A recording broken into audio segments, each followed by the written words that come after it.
Student question is, why won't a $5,000 credit purchase of stock reduce the owner's equity of the business? It's all to do with the accounting equation. That underpins everything we do in accounting. And what that says is assets must always equal liabilities plus owner's equity. Let's look at what a credit purchase of stock is. That is when a business buys stock on credit from a supplier. So in this case, a business bought a stock of iPhone for $200 on credit from a supplier. And then what will happen eventually is it will sell it to a customer for $500. Now, we're not interested in that part for this particular example. We're just looking at the supplier selling the goods to the business for $200. Let's have a look at the impact there on the accounting equation. The impact there is stock would go up $200. Now, stock is an asset. There's creditors. The business hasn't paid yet for that stock, so they owe the supplier, and that will increase our liability called creditors. And there's actually no impact on owner's equity. So what we've got is stock going up, assets going up $200, liabilities going up $200, and owner's equity having no impact or zero. So looking at our accounting equation, it balances. We've got assets, $200, equals liabilities, $200, plus owner's equity, zero. So let's summarize this. A credit purchase of stock will not impact owner's equity.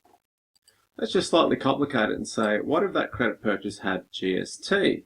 So in this case, we've got $200 of stock, same impact as previously, so that'll increase assets. We've also going to have a creditor, which will go up, but in this case, it won't go up $200, it'll go up $220.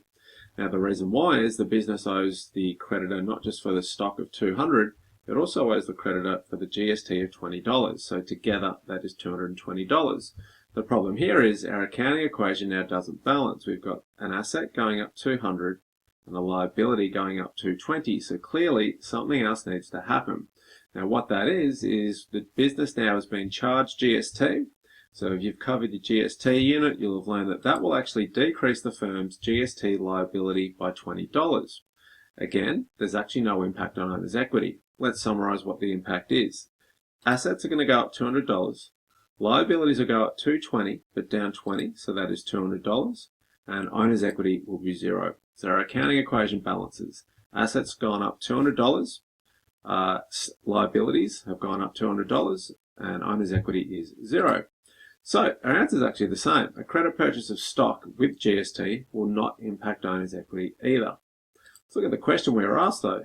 Why won't a credit purchase of stock impact owner's equity? And that's because basically owner's equity will only ever go up when there are two things. One, a revenue, or two, the owner making a capital contribution. On the other hand, owner's equity will only ever go down when there are an expense incurred, or the opposite of a capital contribution, there are drawings. So what you want to remember going forward is, why won't a credit purchase of stock impact owner's equity? Well, any transaction that's not either a revenue or the opposite, an expense, or a capital contribution and the opposite, drawings, if it's not one of those, it's just not going to impact owner's equity. So if you've got an answer which does change owner's equity, you need to go back and check because clearly there's an error somewhere. And when you're remembering this, remember these in pairs.